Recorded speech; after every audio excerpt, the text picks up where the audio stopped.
The red lights inside the nuclear submarine pulsed slowly, like the heartbeat of a giant steel creature holding its breath beneath the Atlantic. A faint click shattered the silence. In the control room of the USS Syracuse, every head turned. No alarms blared, but every pulse quickened. Silence wasn't just a preference down here, it was the law. Seaman First Class Brooks stared at his own hand, which had just toggled the sonar reset switch. He hadn't meant to. It was instinct, a reflex from a training scenario. But this wasn't training. It was a silent running drill. And on a nuclear submarine 700 feet below sea level, there is no such thing as a small mistake.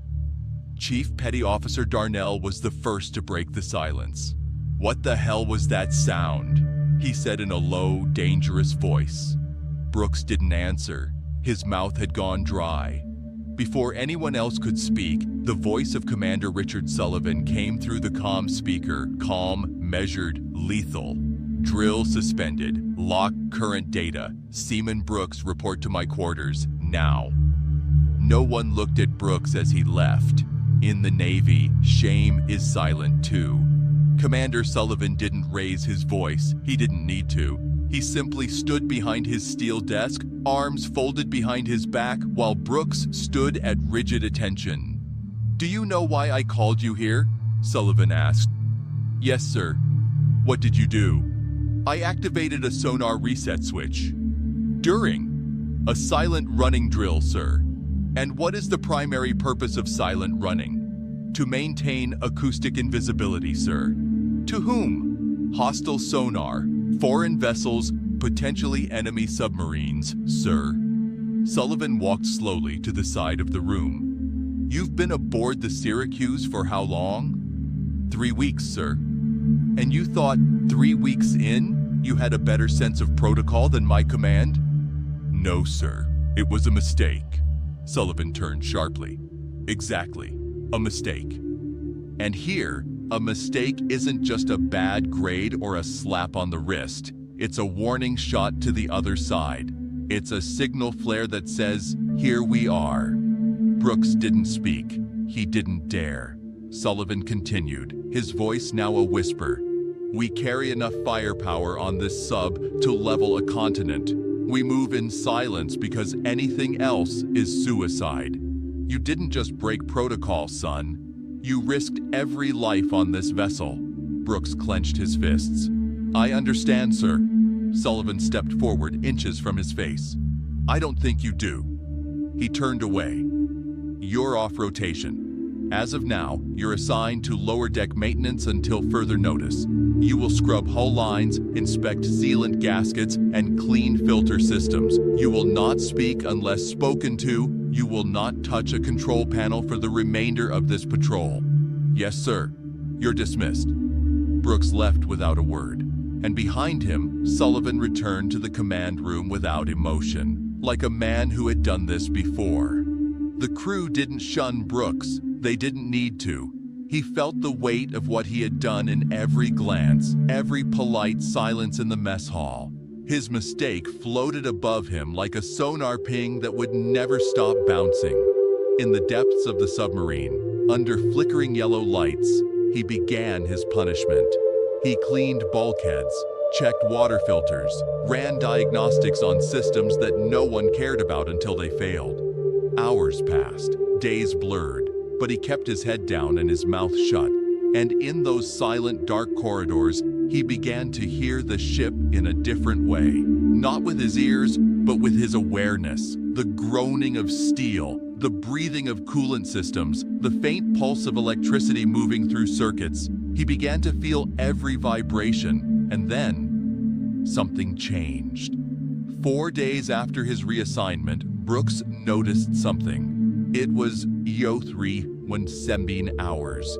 He was alone in the aft filtration chamber running diagnostics. The ship was in a low noise configuration, and yet he felt a vibration that shouldn't have been there. Not loud, barely noticeable, but rhythmic. He stopped what he was doing, stepped away from the panel, listened, counted. One vibration every 7 seconds. Not mechanical, not internal. He traced the source, put his hand to the wall. It was external.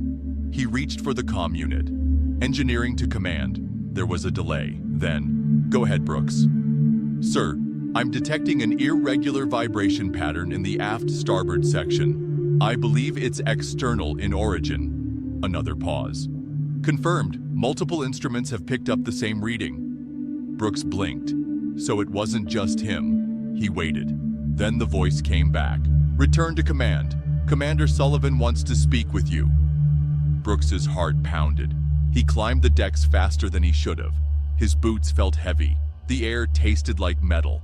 When he entered the command room, Sullivan was standing over the sonar station. Lieutenant Hale was beside him. They both turned. You felt it before our systems did, Sullivan said. Brooks nodded. Yes, sir. You knew it was external? Yes, sir. Why? I've been down in the decks. I've been listening to the ship. I know how she breathes. This wasn't her. Sullivan studied him for a long time, then turned back to Hale. Assign Seaman Brooks to Sonar Auxiliary. Effective immediately. Hale raised an eyebrow. Sir, you heard me. Brooks's breath caught in his throat. He was back. 3 hours later, the vibration stopped. But the presence remained. The sonar team confirmed what Brooks had felt. There was something out there, not terrain, not wildlife, a vessel, trailing them, matching depth, matching speed, silent, too silent. The Syracuse had become prey, and somewhere out in the dark, another captain was watching, waiting, and perhaps listening for the next mistake. The next 24 hours were a test in restraint. The USS Syracuse maintained its depth, its heading, and its silence. The unidentified contact remained shadow-like, always on the edge of detection, never fully locking into sonar range. A ghost. Lieutenant Hale stared at the sonar display, jaw tight. It's not just following us, he said finally. It's learning us. Commander Sullivan nodded slowly. They're collecting acoustic data, mapping our maneuver profile, listening to our breathing, as Brooks calls it. Brooks stood silently near the secondary console. Still new to the sonar station, he kept his eyes down and his ears sharp. The hum of the ship had become second nature to him, but now there was something else in the water, something unnatural. Is there any indication they're preparing a move? Sullivan asked. Negative, Hale replied, but they're definitely matching our patterns. Then we don't change. We continue the mission as planned. The crew obeyed, but they did so with that invisible tail in mind. The silence inside the submarine wasn't just tactical now. It was personal. Brooks returned to his bunk after a 14-hour rotation. He lay on his side, eyes open, listening to the faint ticking of metal expansion in the walls, the soft hum of filtered air, the murmur of sleeping crewmen. And one other thing, a new vibration, almost too faint to notice. He sat up, tied his boots, and followed it. Through the narrow corridors, past the auxiliary coolant bay, down into Deck 6, Section C, a part of the sub usually reserved for long-term storage and backup fuel cells. It was quiet, but not still. The hum here was wrong, not part of the ship. A pulse. He placed his hand on the wall, counted. 1, 2, 3, thump. 12 seconds later, again. Not mechanical, not natural, purposeful. He reached for the wall-mounted diagnostic panel, keyed in a low-level systems check. A few moments later, the report confirmed what he felt. Localized EM interference, but no listed cause.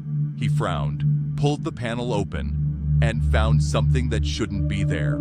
A secondary data cable running behind the standard wiring. A hidden connection. Sloppy work, quickly done, still warm. Someone had been here, recently. His pulse surged. He backed away, hit the nearest intercom. Commander Sullivan, this is Brooks. I found an unauthorized cable installed in Section C. Possible data piggyback. It's live. A long pause. Then, stay where you are. Do not touch it. We're on our way.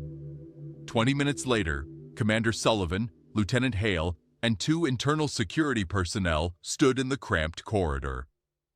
Brooks pointed out the cable. Sullivan knelt, ran his gloved fingers along the shielding. "Not Navy issue," he muttered. He opened a handheld scanner, ran it along the length.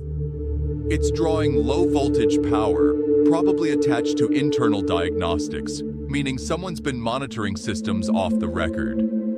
Hale looked at Brooks. "Could it be an engineering misroute?" Brooks shook his head. "No, sir. This was hidden. Whoever placed it didn't want it found." Sullivan stood up slowly. "Seal the section. Pull camera feeds. Check duty logs. I want to know who's been down here in the last 72 hours. Then he looked at Brooks. "You did good." The discovery sent ripples through the crew. Officially, it was labeled a systems anomaly. Unofficially, word spread fast. Someone on board was tapping into internal systems. Sabotage, surveillance, rogue op. No one knew, but they all knew it changed the game, especially with a foreign contact shadowing them. The idea that they weren't just being watched from the outside anymore, but maybe from within, was enough to make even the most hardened sailor sleep with one eye open. That night, Brooks found himself summoned to Sullivan's private quarters. The commander gestured to a chair. Brooks sat. Sullivan poured 2 mugs of coffee, pushed one across the table. Brooks didn't know if it was a test. He drank it anyway. "You weren't supposed to be in sonar," Sullivan said calmly. "I know, sir.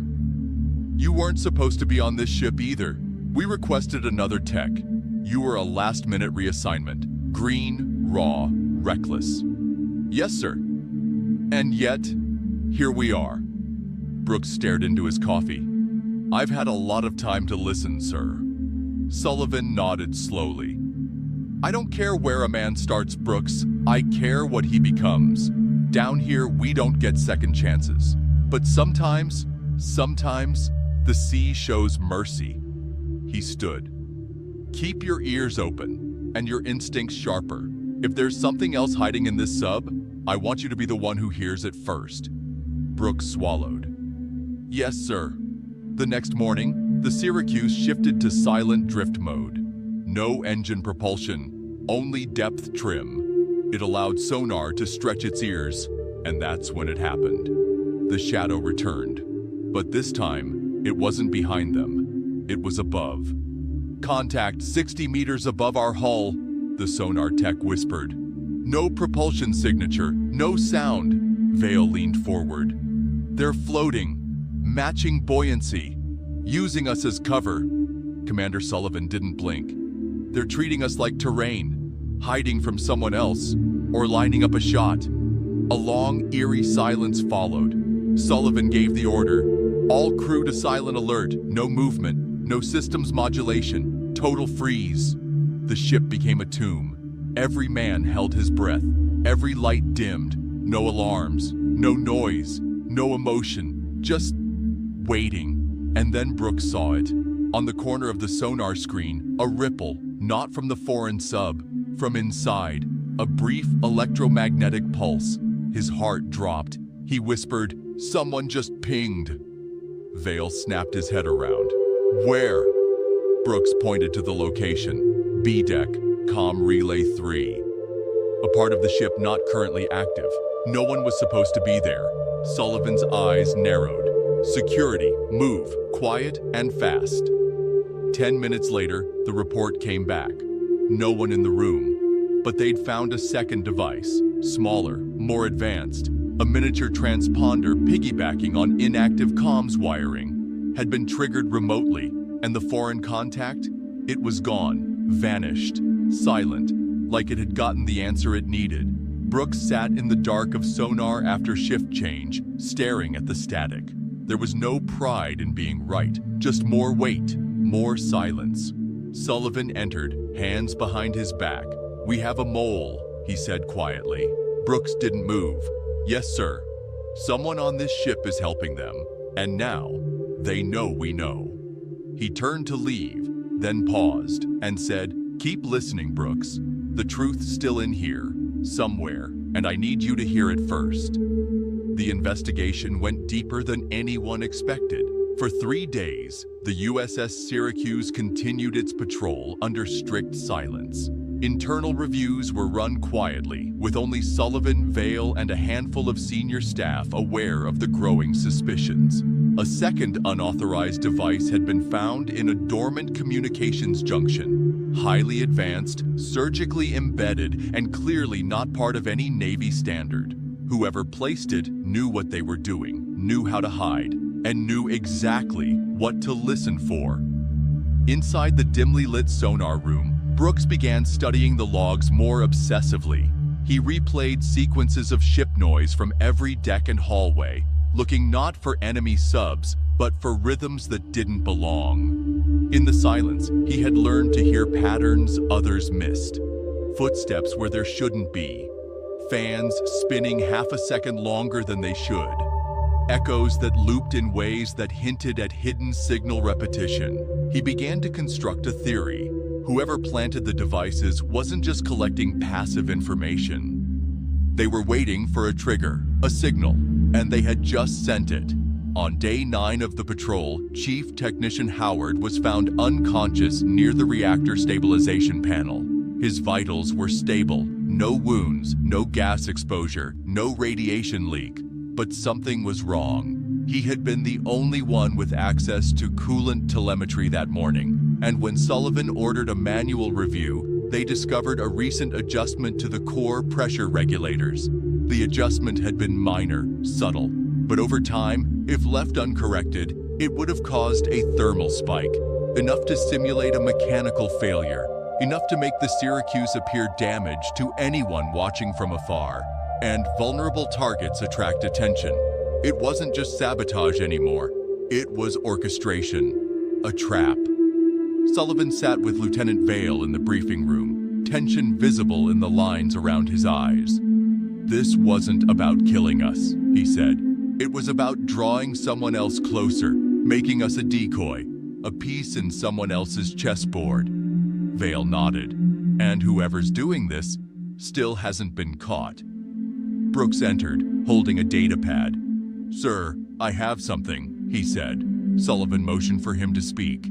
Brooks placed the pad on the table and tapped to reveal a heat map of the sub's electrical activity over the past 72 hours. "I filtered out normal fluctuations, filtered for EM traces from handheld devices. This one here," he pointed, "doesn't match any known equipment logs." "Where?" Vale asked. "Maintenance hatch outside deck 2. Near external sensor array." Vale raised an eyebrow. "No one's been logged there in days." "Exactly," Brooks said. "But the panel was warmed 12 hours ago." Sullivan stood. "I want that hatch opened, quietly, no crew alerts." Under red lighting, a small internal security team opened the hatch while Sullivan, Vale, and Brooks watched from the catwalk above. Inside was a bundle of wrapped cloth. When they unwrapped it, a compact transmission device revealed itself, slightly larger than a fist, antenna coiled around a copper ring, unlabeled. But what drew everyone's attention was the item beneath it, a sealed envelope. Inside, a note, handwritten, just 4 words. "They're already inside." The ship turned cold, not physically, but emotionally. The idea that there wasn't just a saboteur, but possibly a collaborator, shook the crew to the core. Trust, always fragile in a steel tomb hundreds of feet underwater, shattered. Crew members avoided each other's eyes. Mess hall chatter ceased. Tasks were completed in robotic silence, and Commander Sullivan, normally a beacon of control, showed signs of wear. "Someone is playing us," he said to Vale in private. "Not just listening, not just relaying, they're guiding us." Vale's expression was grim. "Sir, I think the crew feels it. They're nervous. Some think we've already been compromised." "We haven't," Sullivan snapped. Then, softer, "Not yet." Meanwhile, Brooks kept listening. His shift never really ended now. He slept in 2-hour bursts, headphones always nearby. He tracked systems noise, sonar loops, power flows. And that's when he noticed it. A small relay in the sonar bay, portside terminal, was cycling power even when shut down. No noise, no light, but a timed pulse. He ran a trace. It linked to the captain's private comm terminal. But not to Sullivan, to someone else. A name he didn't expect, Lieutenant Hale. He didn't know what to do at first. Hale had been nothing but professional, stern, focused, loyal to Sullivan. But something wasn't right. Brooks replayed old command logs, checked security footage from common areas, double-checked power usage, and found the final piece. The morning Chief Howard collapsed. Hale had been in the engineering bay, unscheduled, unlogged, for 12 minutes. Brooks went to Commander Sullivan. He didn't accuse, he showed data, logs, footage, pulse patterns. Sullivan said nothing for a full minute after reading it all. Then, softly, as if to himself, "It's always the ones closest." They brought Hale in under the pretense of reviewing sonar protocol changes. Once the door closed, Sullivan confronted him. Hale didn't deny it. He simply said, "You have no idea how deep this goes." Then he tried to run, but he didn't make it out of the room. Security was waiting. The ship sealed off the bridge for the next 6 hours. Sullivan led a full systems lockdown. Hale was placed in containment, stripped of rank. Under questioning, he admitted only one thing: "I wasn't the only one." That night, as Brooks sat alone at his station, scanning sonar once more, the same shadow from earlier returned. This time, it didn't trail. It approached, fast, deliberate, closing in, silent, and Brooks knew they weren't looking for an opening anymore. They were coming to finish what they started. The foreign contact was closing in. The sonar pings showed a slow, deliberate approach, like a predator circling before the strike. A second signal emerged in its wake, smaller but faster. Possibly a drone, possibly a decoy, possibly something worse. In the control room of the USS Syracuse, red lights bathed every console. Hands moved in silence. Eyes flicked between displays. But no one spoke unless ordered. Commander Sullivan stood behind the helm like a man carved from the bulkhead. Lieutenant Vale monitored the threat data. Brooks, now fully stationed in sonar auxiliary, wore his headset like armor. "The first contact is within 200 meters, Vale said. "Still passive, still silent. They're daring us to blink," Sullivan replied. A soft alarm pinged on the lower console. "Second contact just shifted heading," Brooks reported. "Now rising above our rear fins. Estimated trajectory puts it within tethering range." "They're trying to tag us." "Yes, sir." "Can we maneuver without compromising our noise profile?" "Negative, sir," Vale said. "Any thrust will echo." Sullivan took a breath. "Then we wait." Minutes passed like hours. Brooks sat still, not blinking, not breathing too loud. Then, tick, a change. "Sir," he said, "the drone's sending a pulse." "What kind?" "Ultrasonic burst, very short range, possibly a data sync." Vale's eyes narrowed. "With what?" Brooks hesitated. "With something inside." The silence was deafening. Sullivan turned sharply. "Do we have anything on board still broadcasting?" Vale shook his head. "Everything's in lockdown.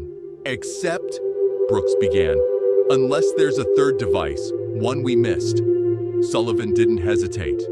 "Sound general lockdown. Full sweep. Any unauthorized signals, neutralize.